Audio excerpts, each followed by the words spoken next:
दोस्तों हम ये बात सभी जानते ही हैं कि हमेशा एक ताकतवर व्यक्ति एक कमजोर व्यक्ति को हमेशा दबाता ही है। ये जो नियम है दोस्तों, ये हर उस चीज पर लागू होता है जो इस दुनिया में अपने अस्तित्व में है, चाहे वो कोई सी भी चीज हो, पशु पक्षियों में हो या फिर इंसान में हो या फिर इस ब्रह्मांड में कोई भी चीज हो। हमेशा जो ताकतवर होगी वो कमजोर को अपने नीचे दबाकर ही रखेगी या फिर उसको अपने हिसाब से जो है एडजस्ट करेगी। ये इसी तरह का जो एग्जाम्पल हमको अमेरिका और वेनेजुएला वाले मामले में भी देखने को मिला है। आपने हम सभी ने देखा है कि किस तरह से अमेरिका ने वेनेजुएला के भीतर जाकर के वहां के राष्ट्रपति को उठवाया और उसके बाद अमेरिका में लाकर के उनको दोषी करार देते हुए कोर्ट के सामने पेश किया गया है। यहाँ पर आप पीछे देख सकते हैं, यहाँ पर ये आप देख पा रहे हैं, ये है वेनेजुएला के राष्ट्रपति निकोलस मादुरो। इनको अमेरिका में जो है फिलहाल रखा हुआ है, कारागार के अंदर रखा हुआ है और इनको इनकी जो है कल पेशी हुई है कोर्ट के अंदर। जो जिनको जो है सेम ट्रीटमेंट वही दिया गया जैसे मतलब एक आम कैदी को दिया जाता है अमेरिका के अंदर।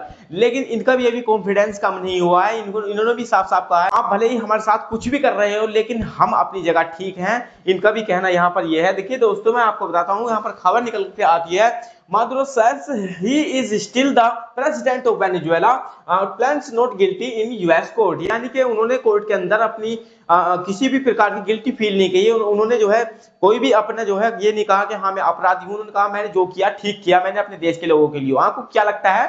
मुझे इस चीज से कोई मतलब नहीं है। तो इनका जो है फिलहाल ये रवैया रहा है। लेकिन हमने कल के सेशन में आपको बताया था, आपने अगर वो सेशन नहीं देखा हो तो जाके के जरूर देख लेना।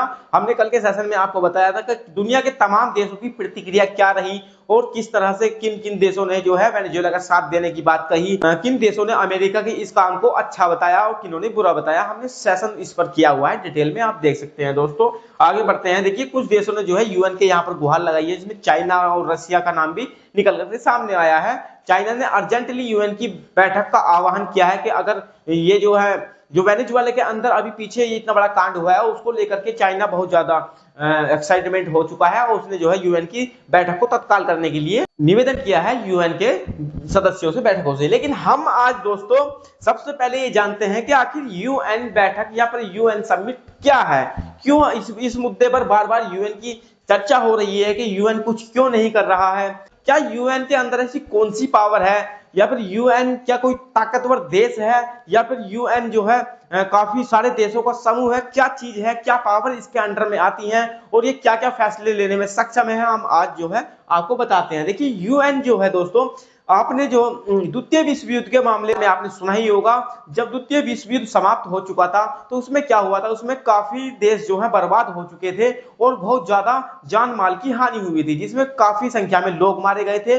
तो इस कंडीशन को देखते हुए सभी देशों के लोगों ने मिलकर के लगभग इस तरह का एक जो है बैठक की या फिर इस तरह की एक समिट बनाने की योजना बनाई कि आने वाले समय में भविष्य में अगर इस प्रकार का कोई सिस्टम बनता है या फिर इस प्रकार की कोई सिचुएशन आने वाले समय में क्रिएट होती है जिस तरह से द्वितीय विश्व युद्ध के समय हुई थी, तो उसके लिए इसको कंट्रोल करने के लिए एक समिट बनाया गया। इसको हम इस प्रकार से भी समझ सकते हैं, जिस प्रकार के मतलब हमारे आसपास में जो गांव होते हैं तो गांव के अंदर जिस तरह से किसी मुद्दे को पंचायत में बैठ करके सुलह कर लिया जाता है, ठीक उसी प्रकार से जो है ये जो यूएन है एक तरह की पंचायत है जिसमें सभी देश के मेंबर्स बैठते हैं और वहां पर मतलब मुद्दे को सुलह करने की प्रयास करते हैं। इसमें जो है मानव अधिकार हुए या फिर अंतरराष्ट्रीय मुद्दे हुए, किसी देश पर युद्ध का खतरा हुआ, इस तरह के जो या फिर कोई बड़ी बीमारी हुई, कोई महामारी आ जाती है, कहीं पर भूखमरी हो जाती है, या फिर जो भी मतलब जान माल से संबंधित जो भी जितने भी सिस्टम आते हैं,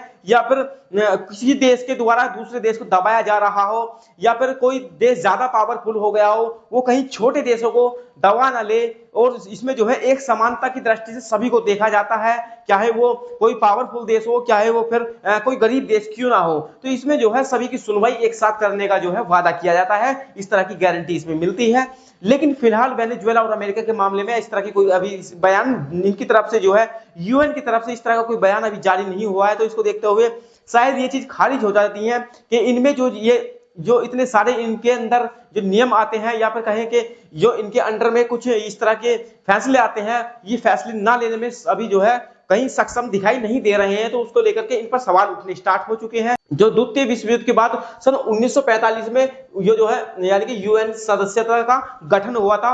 जब इसमें जो है 95 देश थे, लेकिन आज ये बढ़कर के 185 देश हो चुके हैं। तो किसी भी बैठक में 185 लोग बैठ रहे हों, 185 देशों के मुखिया बैठ रहे हो, तो उसमें कितनी पावर होगी ये हम सभी जान सकते हैं। यहाँ तक कि इसमें अमेरिका, चाइना, रसिया, इंडिया, मैक्सिको या फिर तमाम देश जो जितने भी नाटो के देश हैं वो सभी देश, ईरान, पाकिस्तान, जितने भी बड़े देश हैं ये सभी जो है लगभग बैठते हैं, ये 2-4 इक्का दुक्का देशों को छोड़ करके। तो इसमें क्या है, इसमें ये है कि भाई कोई मान लीजिए जिस तरह से अब फिलहाल जो सिचुएशन क्रिएट हुई भी है अमेरिका और वेनेजुएला के अंदर, और वेनेजुएला की जो देश को अभी काफी जो है नुकसान हुआ है, उस चीज को मद्देनजर रखते हुए यहाँ पर चीन ने जो इस बैठक का आह्वान किया है और कहा है कि मतलब इस मुद्दे को क्लियर कर कीजिए, या तो ये सही है तो इसको सही ठहराइए और ये गलत है तो इसको गलत ठहराइए। कुल मिलाकर के यहाँ पर जिस तरह से पंचायत में जो है पहले बात रखी जाती है और उसके बाद में जो पंच होते हैं वहां के उस तरह से फैसला देते हैं, ठीक उसी प्रकार से यहाँ पर कुछ होने वाला है।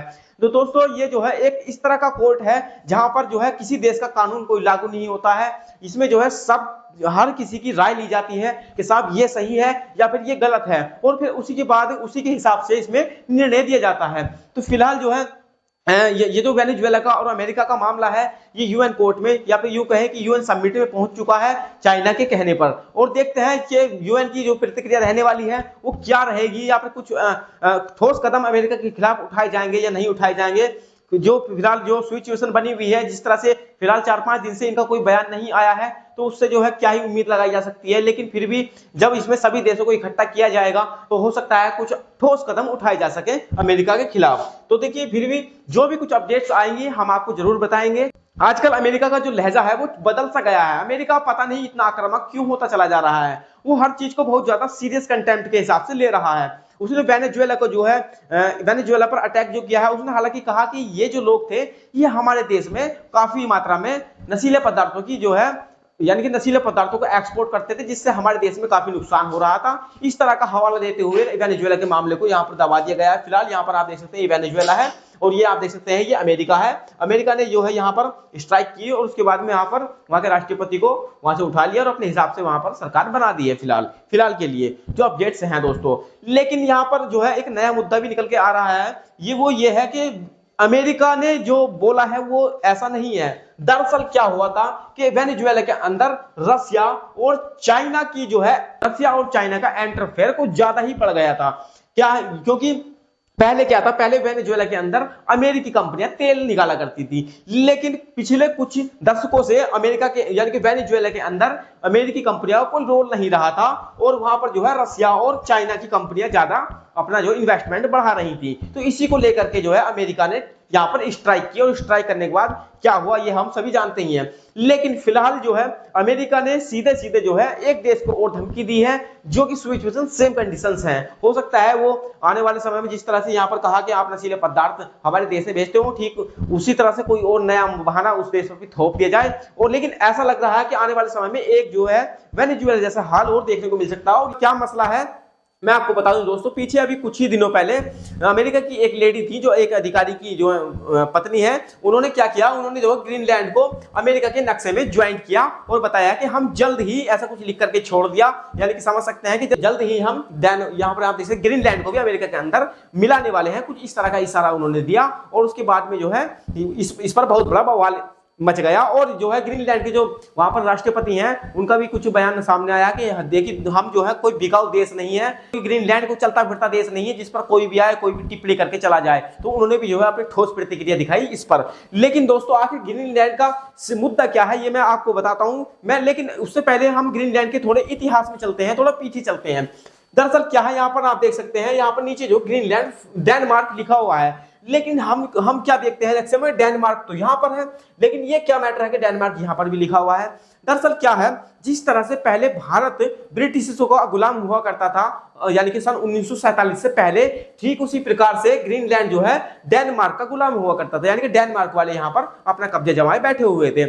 लेकिन यानी कि 1995 के आसपास आजाद कर दिया गया, लेकिन डेनमार्क ने जो है फिर उसको कुछ आजादी दे दी और कहा कि यहाँ पर जो है अपनी जो सरकार होगी और यहाँ पर यानी कि इनकी अपनी ही सरकार होगी और अपनी ही मुद्रा होगी। इस तरह के कुछ अधिकार जो है वहां पर ग्रीनलैंड को फैसिलिटी कुछ दे दी गई और उसके बाद जो है यहाँ पर एक अलग ही सत्ता का गठन हो गया। यहाँ पर अलग प्रधानमंत्री होते हैं, अलग ही राष्ट्रपति होते हैं। यानी कि डेनमार्क का फिलहाल यहाँ पर कुछ इतना बड़ा इंटरफेयर सत्ता में नहीं होता है, लेकिन यानी कि डेनमार्क ने यहाँ से कुछ चीजों को तो उनकी आजादी पर छोड़ दिया, लेकिन कुछ चीजें अपने अंडर में रखी, जिनमें से अंतरराष्ट्रीय मुद्दे और सुरक्षा मुद्दे। यानी कि कोई अगर किसी देश से बात करनी हो या फिर कोई युद्ध की सिचुएशन यहाँ पर खड़ी हो जाती है तो उसको सीधे सीधे डेनमार्क देखेगा। तो यानी कि सुरक्षा की गारंटी जो है डेनमार्क ने आज भी इसके लिए रखी है, इसीलिए इसको ग्रीनलैंड डेनमार्क कहा जाता है। तो दोस्तों यहाँ पर जैसे ग्रीनलैंड के नक्शे को अपने नक्शे में दिखाते हुए अमेरिका की तरफ से कुछ प्रतिक्रिया आई, तो उससे जो है ग्रीनलैंड भी भड़क गया और भड़कने के बाद ग्रीनलैंड के प्रधानमंत्री ने सीधा सीधा अमेरिका को चेतावनी दी है कि ये जो है आपका ये जो आपने किया है ये बिल्कुल भी सहनीय नहीं होने वाला है। आपको अगर लग रहा हो कि यानी कि ग्रीनलैंड के साथ कोई नहीं है तो ये आपकी गलतफहमी है और हम जो है नाटो के सदस्य हैं और हम 31 देश जो है इस चीज पर एक्शन लेने के लिए रेडी हैं दोस्तों। तो दोस्तों यहाँ पर देखिए ग्रीनलैंड का जो मुद्दा है ये भी आने वाले समय में कहीं वेनेजुएला वाली कंडीशन में ना चला जाए, तो ऐसा होता कहीं दिख रहा है। और इसमें आखिरकार अमेरिका क्या मसला है अमेरिका का ग्रीनलैंड को लेकर के, क्यों वो ग्रीनलैंड पर कब्जा कर लेना चाहता है, मैं आपको बता दूं। क्योंकि जो मैंने आपको बताया रसिया और चाइना वाला मुद्दा, यहाँ वेनेजुएला वाला सिस्टम सेम वही यहाँ पर जो बनता दिखाई दे रहा है। यानी कि रसिया ने यहाँ पर आप छोटे छोटे यहाँ पर बिंदु देख पा रहे हैं जो ग्रीनलैंड के आसपास में पड़ते हैं। तो रसिया ने यहाँ पर क्या किया है, यहाँ पर जो है अपने हवाई बेस बना लिए हैं बहुत सारे, और यहाँ पर जो एरिया आप ये ओशियन एरिया देख पा रहे हैं, समुद्री एरिया देख पा रहे हैं, यहाँ पर लगातार रसिया की सबमरीन यहाँ पर छिपे हुए हैं जो न्यूक्लियर सबमरीन है, जो है जिससे अंदाजा लगाया जा सकता है, क्योंकि यहाँ तक जो है रसिया की सबमरीनों को बताया गया है अमेरिका की तरफ से कि यहाँ पर जो ग्रीनलैंड का जितने भी यहाँ पर समुद्री एरिया है यहाँ पर सब जगह चाइना और रसिया की जो सबमरीन है यहाँ पर जहाज है यहाँ पर बताया गया है। और इससे जो है अमेरिका की जो सीमाएं हैं उनको खतरा है, इस तरह का बयान यानी कि अमेरिका की तरफ से निकल के आ रहा है। और कहा है कि इसलिए हम ग्रीनलैंड को शायद अब अपने अंदर मिलाना चाहते हैं ताकि इनको पीछे धकेला जाए, रसिया को और चाइना को। यानी कि अमेरिका क्या चाहता है, अमेरिका ये चाहता है कि चाइना और रसिया जहां पर भी अपनी नजदीकियां बढ़ाएंगे मैं वहां पर अपना इंटरफेयर करूंगा, मैं उन देशों पर हमला करूंगा। तो दोस्तों अभी पीछे हमने देखा था कि जब यानी कि इंडिया और चाइना और रसिया के राष्ट्रपति, ये तीनों राष्ट्रपति की एक समिट हुई थी चाइना के अंदर, तो उस टाइम पर भी जो है क्या हुआ था, अमेरिका ने जो हम पर सैक्शन बढ़ा दिए थे, यानी कि टैरिफ को बढ़ा करके 50% कर दिया था। तो ये अमेरिका का रिएक्शन हमेशा देखने को मिलता है।